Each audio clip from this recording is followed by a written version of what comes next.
Bilasizlar, 85 kundan beri Zavaga harakat qilyapman. Va mana hozir asmastir saralash bosqichidaman. Va hozir juda ham qattiq miyamni qisadigan situatsiyaga tushib qoldim. Ya'ni reytingni topda turadigan turk ijrochilariga qarshi tushib qo'yaman. Shuning uchun ham hozir o'lib qoladigan bo'lsam 3 soatlik mehnatimni orqamga tiqqan bo'laman. Deb miyam qisib o'ylanib turgan mahlimda juda g'alati ish bo'ldi.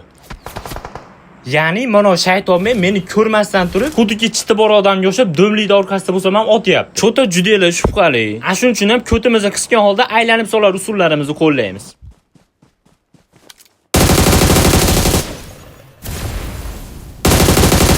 Mana o'sha bitta kacho'beyimiz tayyor. Lekin shashilmaymiz. Qolgan sheriklari ham mana shu yon atrofimda yuribdi. Ikkinchisi ham easy bo'ldi va shu mahalla qulog'imga mayda qadam tovushlari eshitilib qoldi. Qaysidir teshikda bitta kalamushchamiz tumalab yotibdi.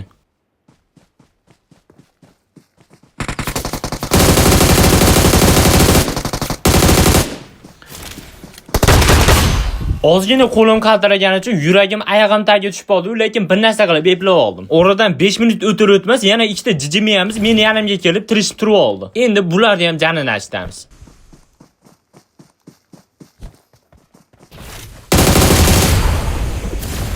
Mana sizlarga bittada ikkita quyon. Yana meni orqamdan qaytarib o'tirmanglar, qo'linglar qaltirab bo'lib qoladi. Shundan keyin zona siljishni boshladi. Qarasam ochiq joyda ekan. Shuning uchun ham yotib o'tar usulini qo'llayapman.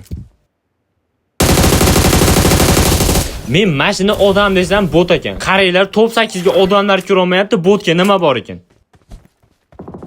Mana yana bitta go'shimiz ham bizni chaqiryapti. Hozir qulay pozitsiyaga chiqib olib, buni ham yuragini sug'uramiz.